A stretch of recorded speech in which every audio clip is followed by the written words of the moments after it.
سلام سلام، امید جور و صحتمند و سر حال باشین با جمله اعضای فامیل. سلام مرا برای فامیل محترم، برای دوستا، برای وطندارای که اونجا دیگه تشریف دارن وسیله شوین. از نایه پنشیر هیچ تشویشی نداشته باشین، پیام مرا برای وطندارا وسیله شوین. پنشیر الحمدلله مبارزینتان، مقاومینتان دیگه با روحیه بلند، با دیگه قد رسا و با قامت راست استاد هستن و تا آخرین قطره مبارزه میکنن. مشکل ما در کجا بود که دیگه مردم عام داخل پنشیر بود، ما در حضور مردم نمیتونستیم درست سادگی بکنیم به دلیل ازی که مبادا برای مردم ما، برای ملت ما که دیگه ملکی هستن و نظامی نیستن در جریان جنگ آسیب برسه. به این منظور هدایت داده شد که مردم و ملت ما از پنشیر خارج شوند. کسایی که توانایی داشتن اکثریت مطلق به بیرون از پنشیر رفتن و یک تعداد انگشت شماری که داخل پنشیر ماندن اونا هم قریجات رها کردن و در داخل پنشیر در دره‌های مختلف جابجا شدن. مبارزین و مقاومتگرا دیگر در نقاط مختلف در دره‌ها جابجا هستن در موازیشان. الحمدلله مهمات هست، انگیزه بلند جنگی است، حس تعلق به خاک همه دارند، حس استادگی و مبارزه را دارند، تجربه بزرگان جنگ را ما با خود داریم. الحمدلله انشالله و رحمان که به زودی دشمن تار بار میکنیم. ما فقط منتظر همین فرصت بودیم که دشمن داخل پنشیر بیاید. کسی که بر اراضی پنشیر بلدیت داره میفهمه که پنشیر فقط ضمن از اینکه یک سرک عمومی داره بر چندین درهات مختلف تقسیم شده. سرک عمومی پنشیر از دالان سنگ لاپریان در نزد دشمن است، اما دره و دره که دیگه کسی که به اراضی پنشیر بلد باشه در نزد مجاهدین و مقاومتگرا است. دوستا هیچ نوع تشویش نداشته باشند. چند روز پیش دیگه ما شاهد هستیم که دشمن دست به یک سلسله جنایات در پنشیر زد، خصوصا روزی که 3 روز به اصطلاح آتش بس بود. در روز دوم آتش بس اینا در نقاط مختلف از پنشیر دست به یک سلسله جنایات زدند و مردم عام قتل عام کردند. اما الحال فضل مرحمت الهی مردم از پنشیر خارج شده. دیگه ما منتظر هدایت مستقیم رهبری جبهه هستیم که تحرکات خود در نقطه نقطه پنشیر بالای دشمن آغاز بکنیم و حملات خود را شروع بکنیم و تلفات سنگین را بر دشمن وارد بکنیم. دیگه الحمدلله هرچند در همی چند روز ما در نقطه مختلف بعضی تحرکات داشتیم و تلفات را بر دشمن وارد کردیم، از جمله در آمرز، از توابع خنج، در سایه دیگر رخه، در سایه خود دالان سنگ تا یک سلسله تحرکات صورت گرفت، در خود ولایت تحرکات صورت گرفت که تلفات زیاد بر دشمن داشته. البته در این 3 روز گذشته بیش از 70-80 نفر دشمن دیگه کشته شده و زخمی شده. دیگه دوستا مطمئن باشن که ما الحمدلله مبارزه میکنیم و تا یک قطره خونی که در بدن داریم و تا یک مرمی و یا گلوله که در تفنگ داریم استاد میشیم، به خاطر مردم ما، به خاطر ناموس ما، به خاطر اراضی ملی ما و به خاطر کل افغانستان. چون ما حس تعلق به خاک داریم، حس مالکیت داریم، این وطن ماست. مزدور پنجابی نمیتونه که بیای بالای ما تعرض بکنه و دیگه خاک ما را بگیره و ما دست در دست بشینیم و نظارگر باشیم مثل دیگه ولایات. پنشیر الحمدلله دیگه قسمی که از تاریخ شویداست، از گذشته شویداست، از مردانگی و استادگی و مبارزات شویداست. پنشیر 33 ولایت دیگه افغانستان نیست که به قدر آسانی شکست بخوره. پنشیر شکست نخورده، یک تکتیک جنگی بوده که دشمن دیگه اجازه برش داده شده که تا داخل پنشیر بیاید. فقط سرک عمومی پیش دشمن از سرک عمومی پنشیر. خب یک سلسله معاملات پیدا و پنهان همینجا دیگه صورت گرفته بود از قبیل آقای جرات که مزدور معلوم الحال دیگه پاکستان است، جنرال جرات. البته من پوزش میطلبم چون لقب جنرالی را برای خرد ضابط میتم. دیگه آقای جرات یا جرات و جرات بگویم این مزدور معلوم الحال پاکستان این خیانت بزرگی را در حق مردم کرده بود. دیگه معامله کرده بود کسی به نام آقای رئیس داوود که قبلا در ریاست امنیت ملی کار میکرد، در بخش‌های مختلف ایفای وظیفه کرده بود در ریاست. در ولایات مختلف، از ولسوالی سیاول از قریه سفیدشیر است که این خط خواک فروخته بود که در امو معامله که کرده بود $5 لک گرفته بود. کسی به نام قماندان صاحب توریالای که مشهور به تور پنشیری است، دیگه قماندان امنیه ولسوالی سیاول بود، با 31 نفر طی معامله همی انسان پس فطرت در کوتل خواک با 31 نفر به شهادت رسید که از جمله اونمو بچه نوجوانه که در اوایل عکسش نشر شد به نام فرشید، او هم در امو جنگ بود که طی معامله اونا کشته شدند. دیگه مثل از یک تعداد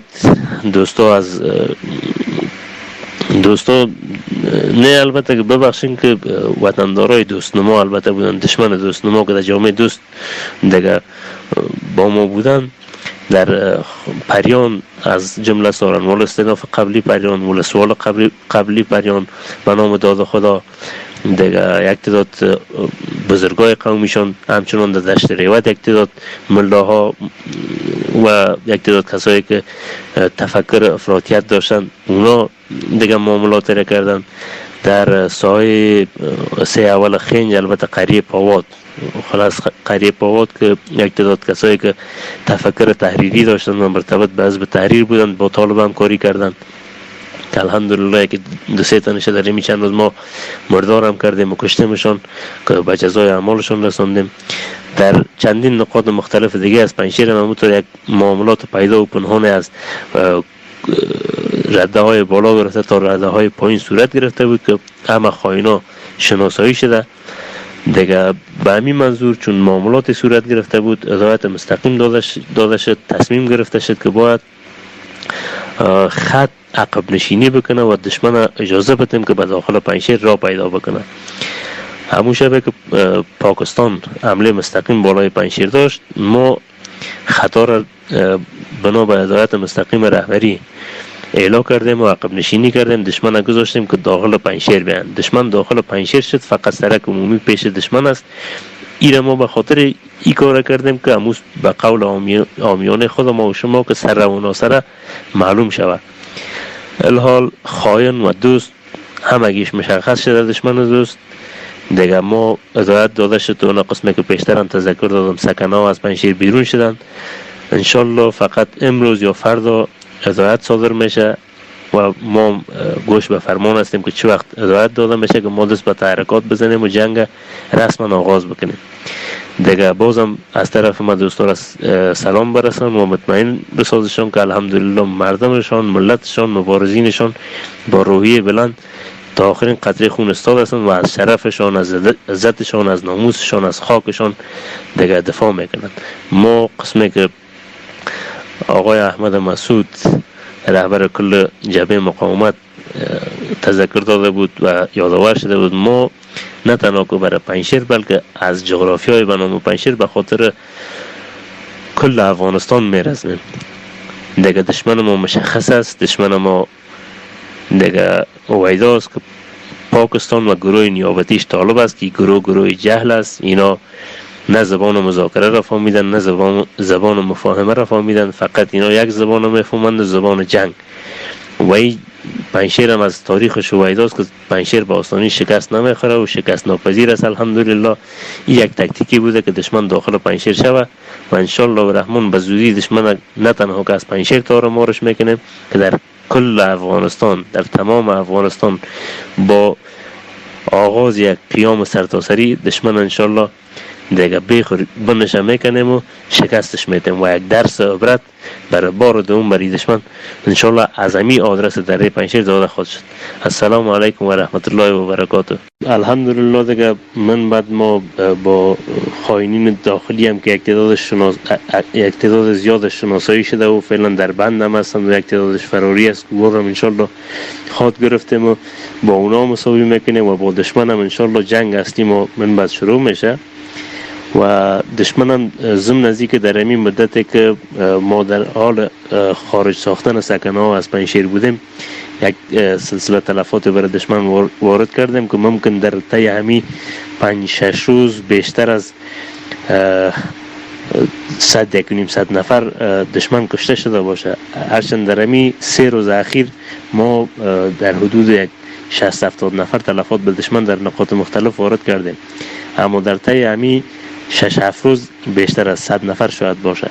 اما اگر در طول کل جنگ پنجشیر در 20 روزی که پنجشیر مقاومت کرد و دشمن نماند که داخل بیایه، اگر حساب بکنیم تلفات دشمن از شمارش بالا شده بود. تنها در خاوک، تنها در سایه خاوک بیشتر از 1700 تن دشمن دیگه مردار شد و به جهنم روان شد. عین چیز در سایه شتل و خاوک در حدود 800 یا 700 در این 2 نقطه دیگه دشمن کشته شد. بیشترین تلفاتشون در سایه خاوک بود، چون بیشترین تعرضشون از نقطه خاوک بود که او طرف تلفات را که باز اونا در خود اندراب از طرف دوستا و برادرای اندراب ما داشتن، او را من شمارش پیش من نیست. اما در سایه خاوک خیلی تلفات داشتن. در سایه دیگه شتل و در سایه دیگه دربند یا تنگی براتون بگویم دالانسنگ نزدیک به 800 یا 2000 تلفات در اینجا داشتن. در مجموع 3-3.5 هزار نفر، نزدیک به 4000 نفر دشمن در این چند روز جنگی که اینا تعرض داشتن بالای پنجشیر کشته شد. و بعدش هم که طالب داخل پنجشیر آمد که یک تکتیکی بود که اینا داخل بیان، در این جریان هم ممکن که نزدیک به 1200 نفر یا 1100 نفر هم در این چند روزی که بعد از البته ورود دشمن به داخل پنجشیر است شده، دیگه در این جریان هم شاید نزدیک به 11 یا 1200 نفر دشمن کشته شده باشه در نقاط مختلف. البته این اطلاعات دقیقی است که ما برای شما میتونم. ما روحیه داریم، دیگه تجهیزات داریم، تجربه بزرگوار با خود داریم، انشالله جنگ میکنیم، چون خاک ماست، وطن ماست. دیگه مزدور پاکستانی به هیچ وجه نمیتونه بالای ما الحمدلله پیروز شود، چون ایمان ما قوی است. دیگه برحق هستیم خلاصه، چون دفاع از خاک خود، از ناموس خود، از وطن خود میکنیم. دیگه برای دوستا اطمینان بدین انشالله. دیگه ما ضمن از اینکه با مزدورای داخلی دیگه حسابی میکنیم، با مزدورای بیگانه هم انشالله حسابی میکنیم و فقط منتظر هدایت هستیم که چه وقت ممکن 1 ساعت بعد، ممکن فردا، ممکن پس فردا هدایت صادر شود که ما بخیر وارد یک مرحله جدید جنگی شویم و دیگه جنگ به طور رسمی آغاز شود دوباره.